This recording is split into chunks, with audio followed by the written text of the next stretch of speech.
Romanos capítulo 9, versículo 19 ao 33, a justiça e a misericórdia. Dir-me-ás então, por que se queixa Deus ainda?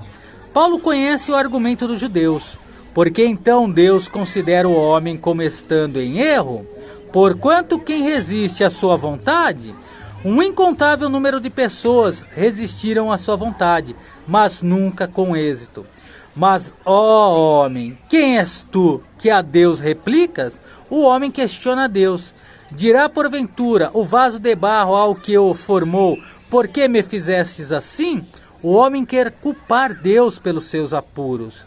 Ou não tem poder o oleiro sobre o barro? Deus é comparado a um oleiro, para da mesma massa fazer um vaso para a honra e outro para a desonra. Ele tem o poder de tornar possível ao homem que escolha a honra ou a desonra. O erro nunca é de Deus, mas sempre do homem. Deus não é culpado simplesmente porque dá ao homem o poder de escolha, e o homem escolhe o caminho da desonra. Um exemplo de um verdadeiro cristão que segue a Deus e assume os seus erros, rei Davi nunca culpou a Deus e nem aos seus companheiros e nem ninguém ao seu redor, mas sempre assumiu os seus erros e por isso ele foi considerado e é considerado a menina dos olhos do Senhor. E o que direis se Deus, querendo mostrar a sua ira e dar a conhecer o seu poder, de fato diz que, porque existem vasos para desonra, há uma necessidade divina de que Deus demonstre o poder de sua ira, bem como as riquezas da sua misericórdia. Suportou com muita paciência os vasos de ira, preparados para a perdição.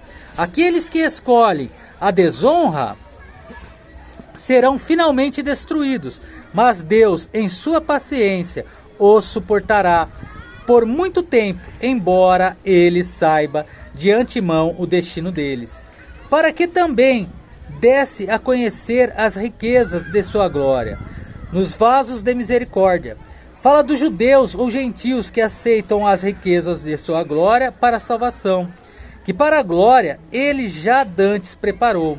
Não quer dizer que Deus tenha predestinados este para a salvação, mas sim que todos aqueles que aceitaram a sua misericórdia e graça seriam preparados para a glória, os quais somos nós, a quem também chamou. Deus faz o chamado inicial, mas infelizmente muitos, se não a maioria, o recusam. Não só dos judeus, mas também dentre os gentios. A intenção do Senhor sempre foi que os gentios também fossem incluídos. Como também diz em Oséias 2:23, chamarei meu povo ao que não era meu povo, e amada a que não era amada. Isso é usado por Paulo como contexto dos gentios, embora originalmente tivesse sido destinado aos judeus. E será que no lugar em que lhes foi dito, lá em Oséias 9:10, vós não sois meu povo, ali serão chamados filhos do Deus vivo. Mais uma vez o apóstolo toma uma passagem que dizia respeito exclusivamente a Israel e a amplia para que ela se aplique aos gentios. Também Isaías clamava acerca de Israel, lá em Isaías 10:22, ainda que o número dos filhos de Israel seja como a areia do mar, o remanescente é que será salvo. Apesar do grande número de israelitas ao longo de muitos séculos, apenas um pequeno número na verdade era salvo. E o mesmo acontece na igreja atual. Porque o Senhor executará o que ele fez na cruz, a sua palavra sobre a terra. A justiça de Deus o exige, completando-a e abreviando-a. Em comparação com a extremidade, os 6.000 anos que se passaram até agora constituem um tempo curto. E como antes disse Isaías, lá em Isaías 1:9, se o Senhor dos Sabaote, o Senhor dos exércitos, não nos deixará descendência, o remanescente, teríamos sido feitos como Sodoma e seríamos semelhantes a Gomorra, completamente destruídos. Que diremos, pois?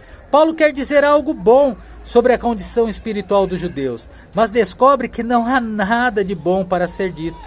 Que os gentios que não procuravam a justiça refere-se ao fato de que esses pagãos não procuravam Deus nem a justiça, da qual sua história está repleta.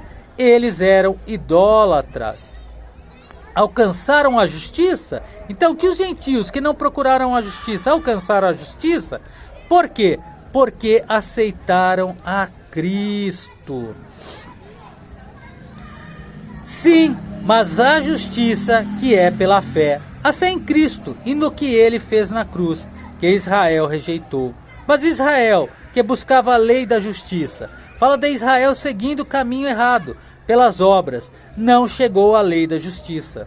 Não poderia obter a justiça pelas obras, ela só pode ser obtida pela fé em Cristo e na cruz. Por quê? Porque não a buscavam pela fé. A fé correta só pode ser exercida pela aceitação de Cristo e da cruz, que Israel rejeitou.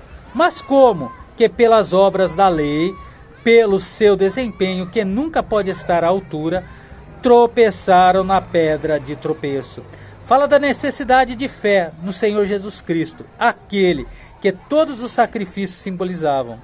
Como está escrito lá em Isaías 8,14, eis que eu ponho em Sião uma pedra de tropeço e uma rocha de escândalo. Refere-se a Jesus Cristo. Ele não era um tipo de salvador que eles queriam. Eles precisavam da salvação do pecado, mas queriam outra coisa.